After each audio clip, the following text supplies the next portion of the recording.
বন্ধুরা, তেল গরম হয়ে গেছে, জিরে দিয়ে দিয়েছি, আর এখানে আলু ভেজে রেখেছি,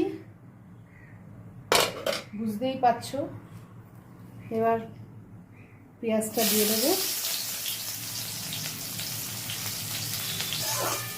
দেখতে পাচ্ছ তো কয়টুকুনি তেল দিয়েছি। এইটুকুনি তেলেই এই যে এইটা করব।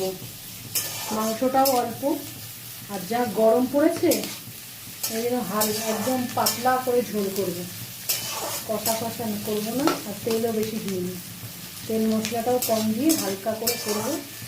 আর লেবু দিয়ে ছেড়াতে দারুণ লাগবে।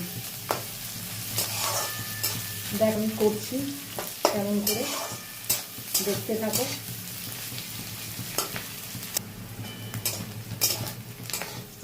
দেখো, তেল না বললেই চলে, একদমই তেল অল্প।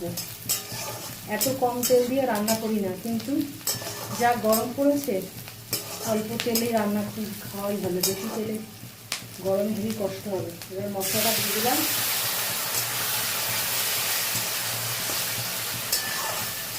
তেলটা ছাড়লে তারপরে এইটা দেবো।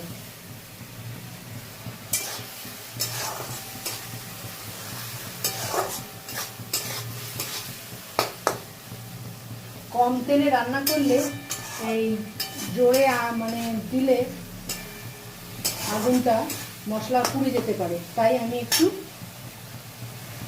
কমিয়ে দিলাম। কম তেলে রান্না করলে একটু সময় লাগে ঠিকই, কিন্তু শরীর খুব সুস্থ থাকে, ভালো থাকে। হয়ে গেছে